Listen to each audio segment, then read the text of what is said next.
আমার কাছে এসেছে দেশনেত্রী বেগম খালেদা জিয়া অসুস্থ, দোয়া করবেন তার জন্য, আল্লাহ যেন তাকে হায়াত দারাজ করেন। এই বাংলাদেশের এই ক্রান্তিকালে তার বেঁচে থাকার দরকার আছে। আল্লাহ তাকে হায়াত দারাজ করুন, সুস্থতা দান করুন।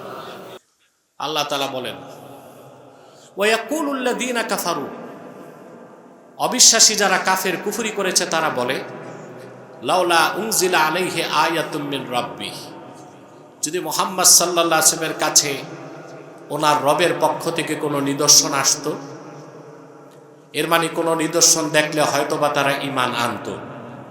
এটা ছিল তাদের বক্তব্য। আল্লাহ তাআলা বললেন যে আল্লাহর সবচেয়ে বড় নিদর্শন রাসূলুল্লাহর সর্বশ্রেষ্ঠ মুজিজা কোরআন। এটা দেখার পরও যারা ঈমান আনে নাই, আসলে তারা কোনো নিদর্শন দেখলে ঈমান আনবে কেন? কুল ইন্নাল্লাহা ইউদিল্লু মান ইয়াশাউ ওয়া ইয়াহদি ইলাইহি মান আনাব। মুহাম্মদ সাল্লাল্লাহু আলাইহি ওয়াসাল্লাম আপনি বলুন, নিশ্চয় আল্লাহ যাকে ইচ্ছা তাকে রহমত থেকে সরায় দেন, তখন সে পথভ্রষ্ট হয়। ওয়া ইয়াহদি ইলাইহি মান আনাব, আর যে বিনয়ের সাথে আল্লাহর দিকে অগ্রগামী হয়, আল্লাহ তাকে হেদায়েত করে মঞ্জিলে মাকসুদে পৌঁছায় দেন। আল্লাহ রাব্বুল আলামিনের সর্বশ্রেষ্ঠ নিদর্শন হলো 30 পারা কোরআন, যা আল্লাহর রাসূলের সর্বশ্রেষ্ঠ মুজিজা। এর চেয়ে বড় কোনো নিদর্শন আর নাই। কোরআন কারীম দেখার পরে ঈমান না আনার কোনো অজুহাত ছিল না বলে কাফেরেরা উদ্ভট প্রস্তাব দিতে লাগলো।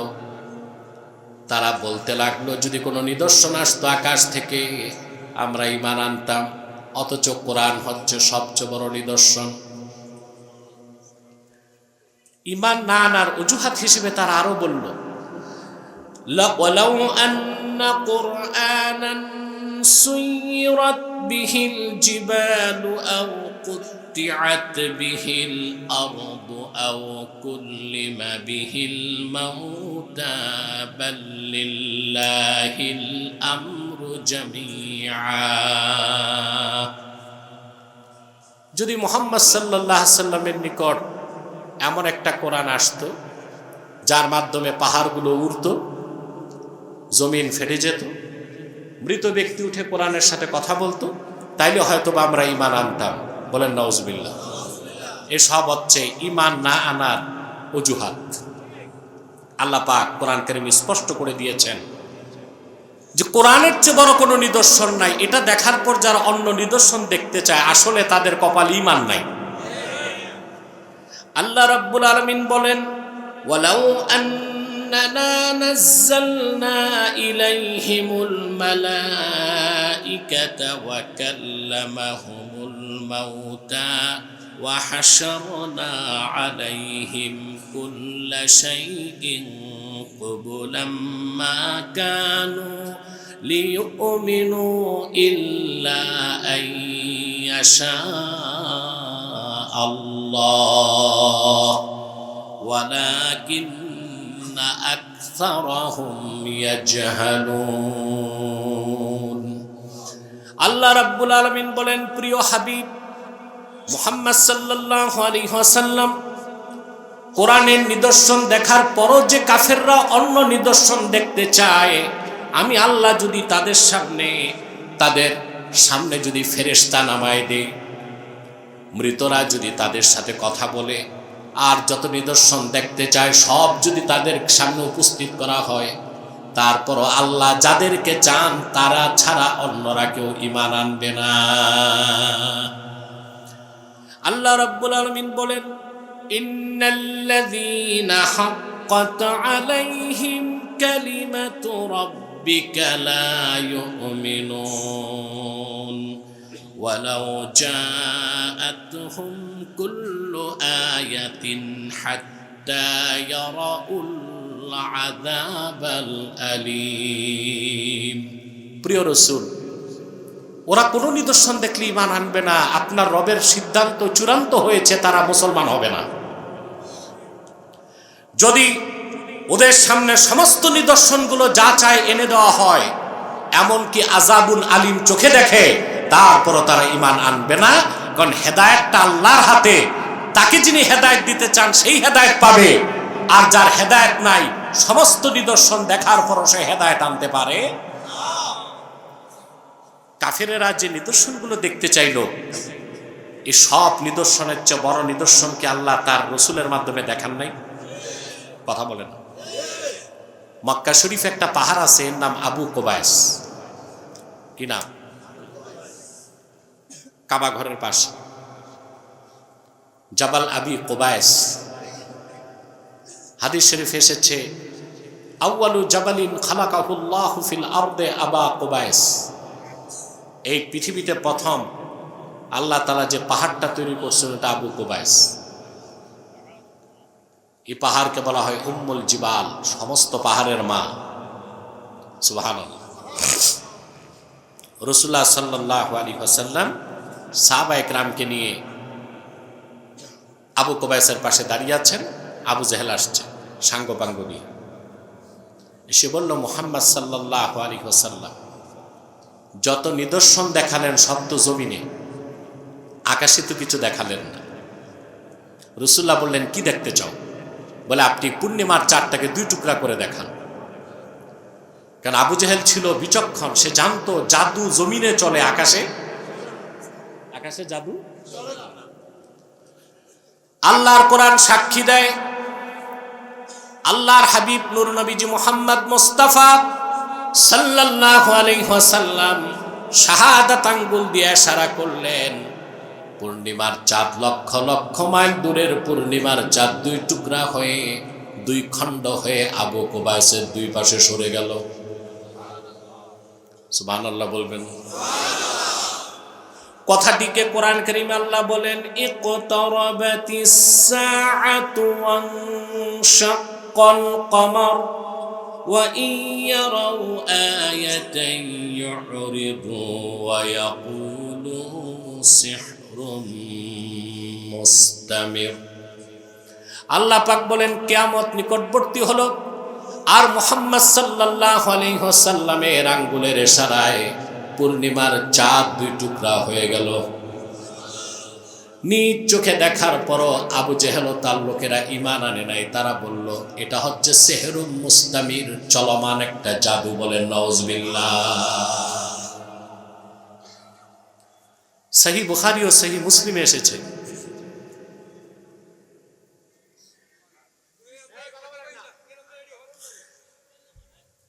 বসে যাও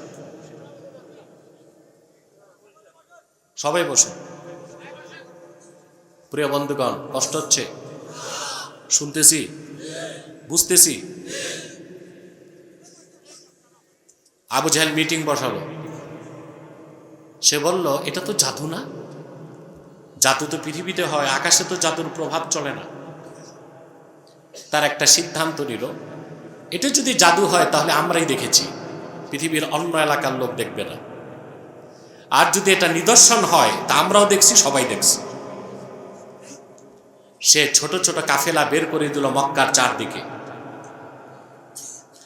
ইয়ামান থেকে যারা আসছে, বাহরাইন থেকে আসছে, মিশর থেকে আসছে, সুদান থেকে আসছে, হাবাসা থেকে আসছে, প্রত্যেক কাফেলাকে জিজ্ঞেস করা হলো, অমুক রাতে চাঁদ 2 টুকরা হয়েছে, দেখছো নাকি? তারা বলল, কাবার মালিক আল্লাহর কসম, চাঁদ 2 টুকরা হয়েছে, আমরা চোখে দেখেছি।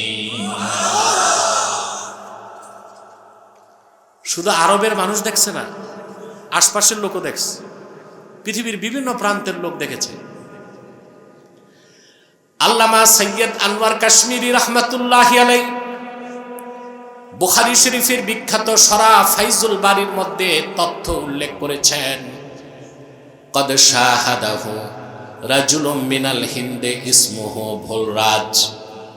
আল্লাহর হাবিব মক্কার মাটিতে আঙ্গুলের ইশারা করে চাঁদকে যখন 2 টুকরা করেছেন, মক্কার মাটি থেকে হাজার হাজার মাইল দূরে হিন্দুস্তানের রাজা ভোলরাজ নিজ চোখে তা দেখতে পেয়েছে। ভূপালের রাজা ভোলরাজ নিজ চোখে সে চাঁদ 2 টুকরা হয়েছে তা দেখতে পেল। সারা রাত তার ঘুম আসে না। সকালবেলা ধর্মের পণ্ডিতদের ডাকছে, জ্যোতিষদেরকে ডাকছে, ডেকে বলল, গত রাতে দেখলাম পূর্ণিমার চাঁদ 2 টুকরা হয়ে 2 দিক সরে গেছে। কি দেখলাম? তারা বলল, স্বপ্ন দেখেছেন?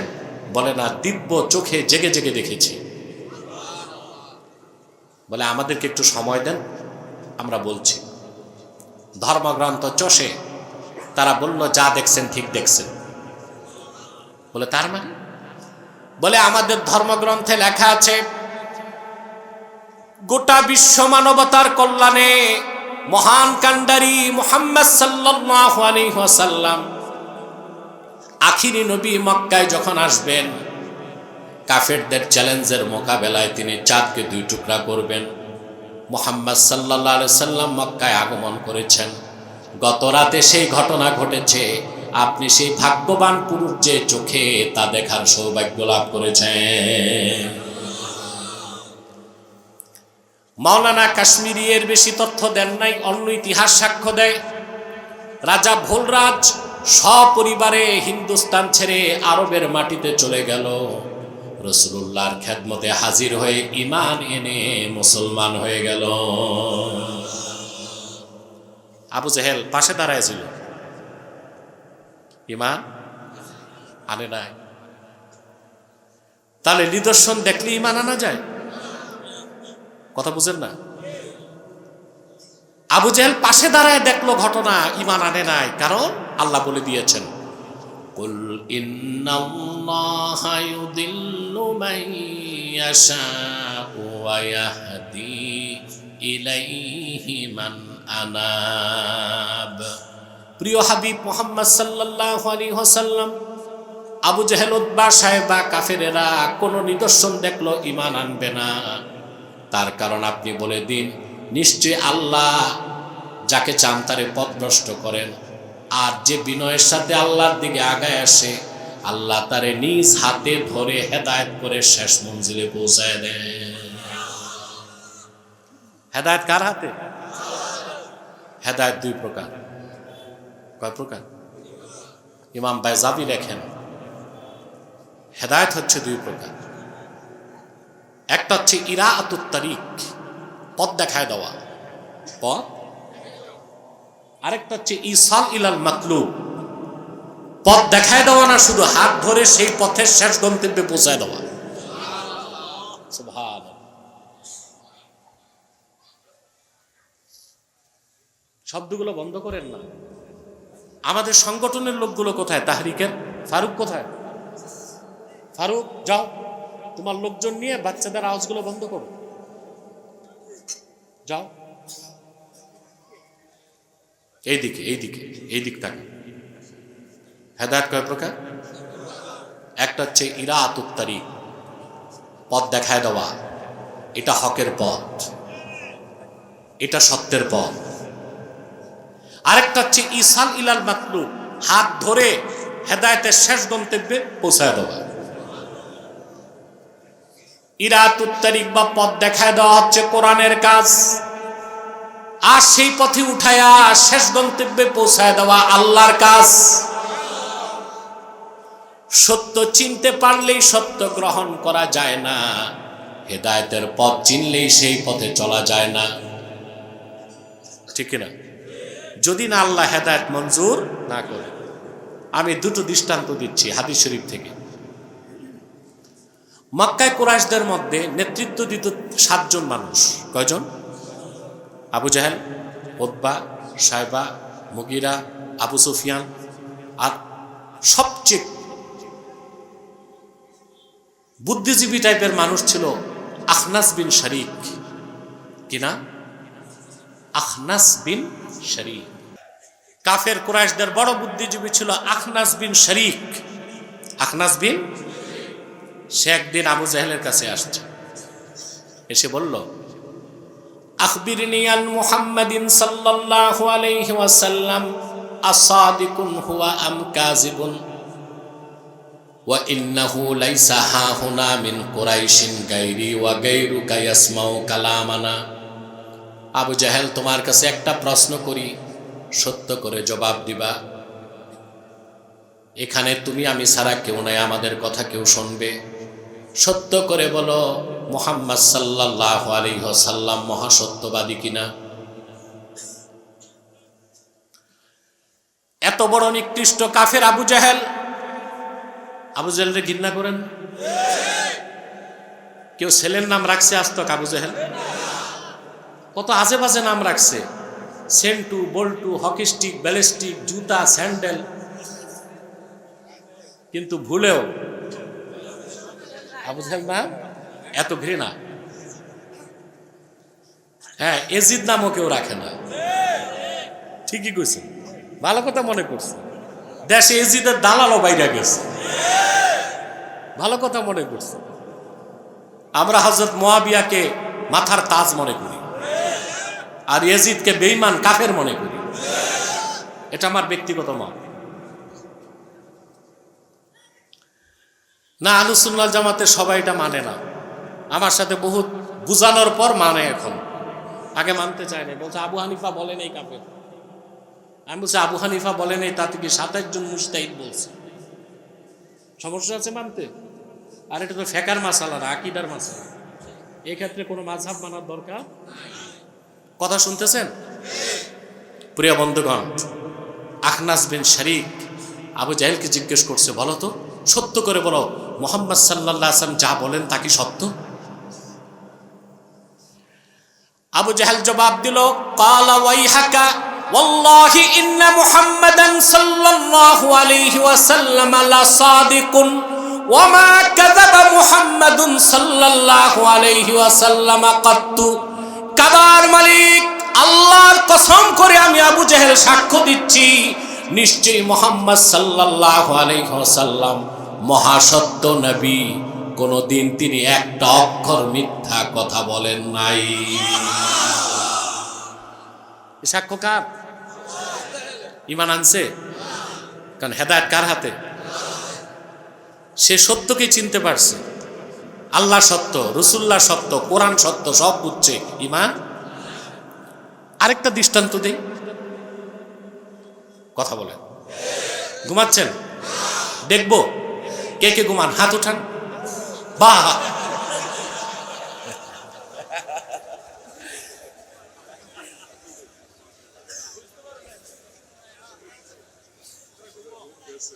সেজন্যই তো আমি বলি, হুজুগে বাঙালি না, না বুঝে বাঙালি।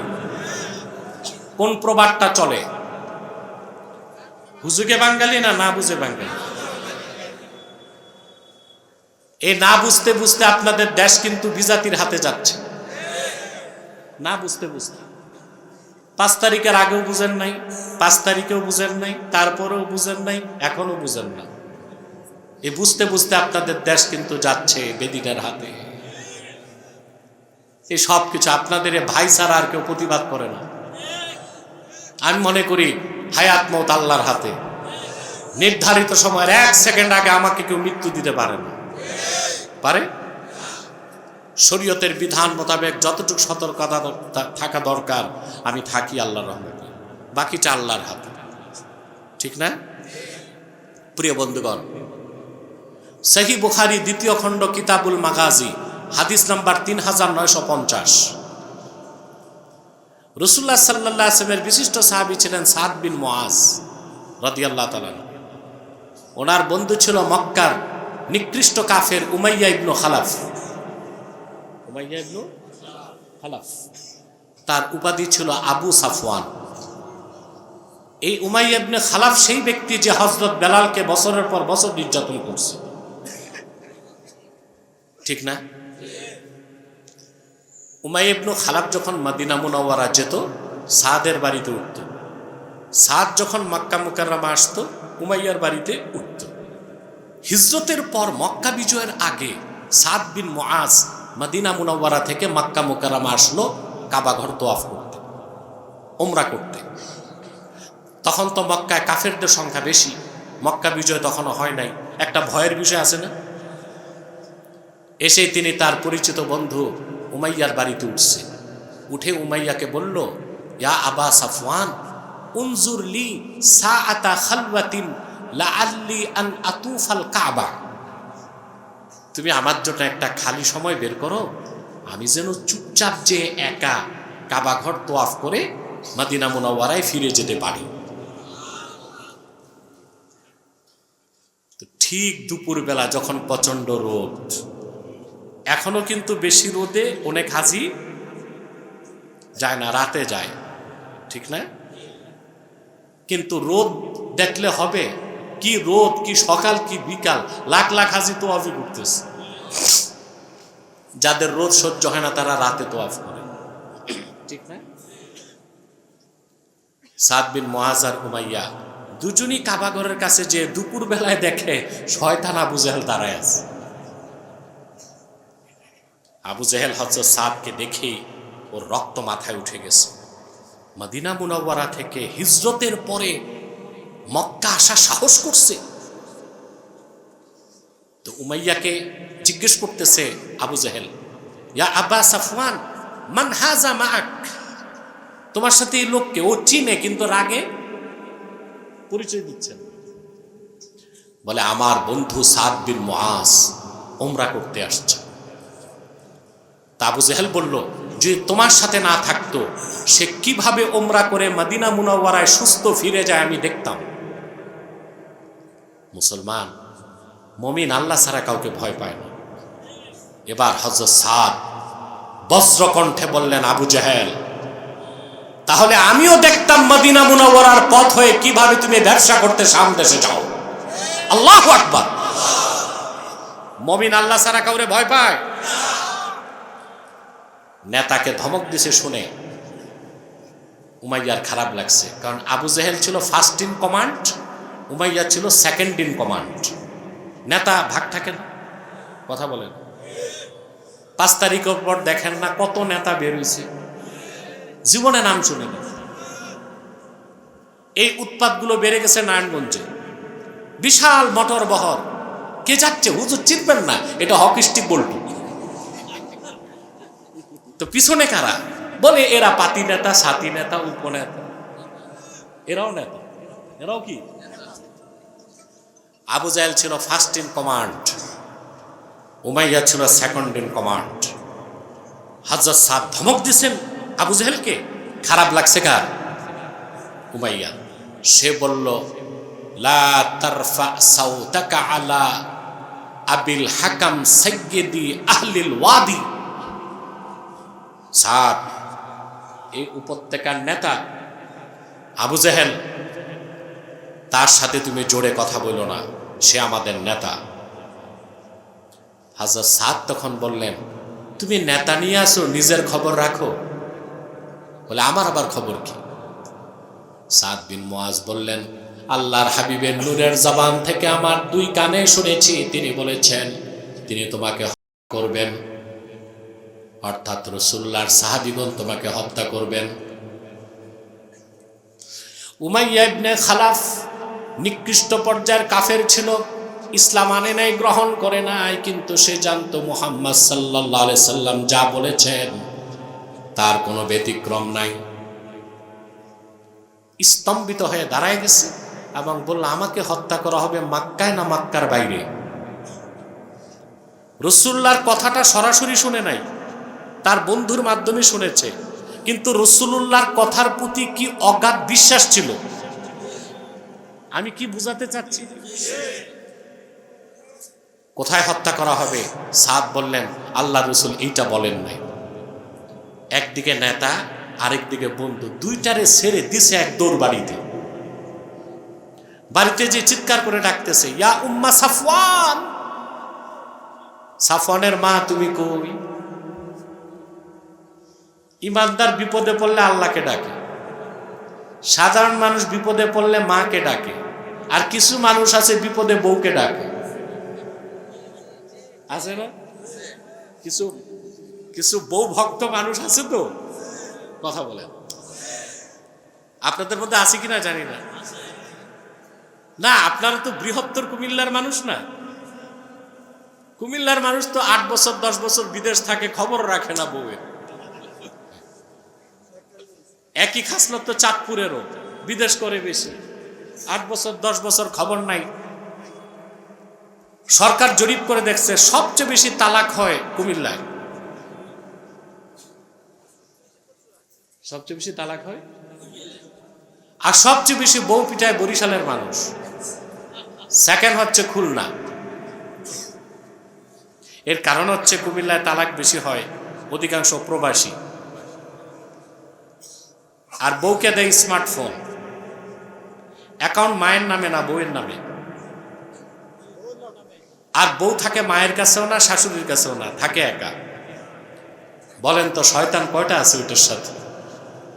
10 বছর পরে এসে দেখে হায় আফসোস, ঘরের বিছানাও খালি, ব্যাংকের অ্যাকাউন্টও খালি। কুতকুতি বেগম আরেকজনের সাথে ভাগছে।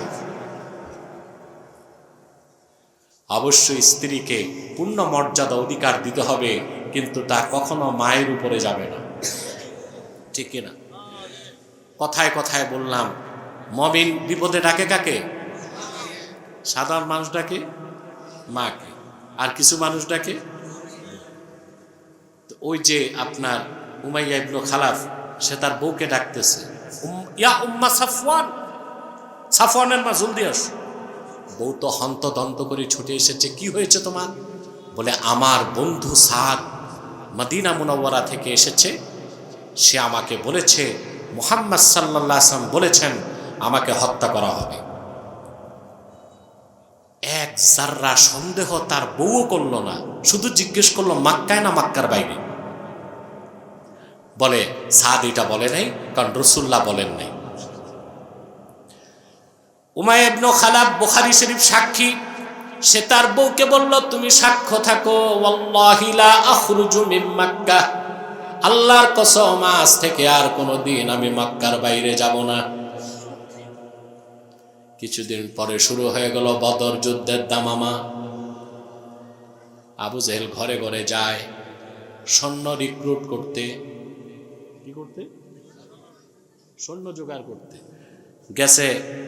ও তো নেতা, গেছে ছোট নেতার কাছে, উমাইয়ার কাছে, যে বলল বদর যুদ্ধে রওনা দিব অমুক তারিখ। উমাইয়ার মনে পড়ছে সাদের কথা, বলে না দোস্ত, আমার শরীরটা ভালো না,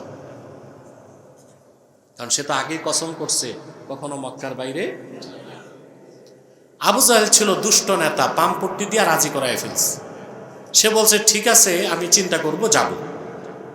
আবু জাহেল চলে যাবার পর আবু সাফওয়ান উমাইয়া ইবনে খালাফের বউ এসে তাকে বলল, তুমি কি ভুলে গেছো সাদ তোমাকে বলে গেছেন মুহাম্মদ সাল্লাল্লাহু আলাইহি সাল্লাম বলেছেন তোমাকে হত্যা করা হবে? উমাইয়া ইবনে খালাফ বলল, আমি তো ওরে একটা বুঝ দিছি, আমি বের হব আবার চলে আসব। হাদিস সাক্ষী দেয় ভাইরা, উমাইয়া ইবনে খালাফ মক্কা থেকে বের হয়ে আর ফিরতে পারে না, আল্লাহ তারে বদর পর্যন্ত নিয়ে গেলেন। বদরুদ্দিন আইনি উমদাতুল কারিতে লেখেন, ফাকাদ্দারাল্লাহু কাতলাহু বিয়াদি বেলালিন মুআজ্জিনি রাসূলিল্লাহ সাল্লাল্লাহু আলাইহি ওয়াসাল্লাম, যে বেলালকে উমাইয়া বছরের পর বছর নির্যাতন করেছে, উমাইয়াকে আল্লাহ বদর পর্যন্ত নিয়ে গেলেন। বেলালের হাতে উমাইয়ার মৃত্যু আল্লাহ নির্ধারণ করলেন। আমি বুঝাতে চাইলাম, উমাইয়া ইবনে খালাফ, আবু জাহেল সহ মক্কার কুরাইশ কাফেররা, মদিনা মুনাওয়ারার অধিকাংশ ইহুদিরাই জানতো মুহাম্মদ সাল্লাল্লাহু আলাইহি সাল্লাম যা বলেন তা মহাসত্য, তিনি আল্লাহর আখিরি নবী। কিন্তু তাদের অধিকাংশই ঈমান আনতে পারে নাই, কারণ হেদায়েত আল্লাহর হাতে। নিদর্শন দেখলে, মহাসত্যকে চিনলে হেদায়েত পাবে কি পাবে না নির্ধারণ কে করেন? জোরে বলেন।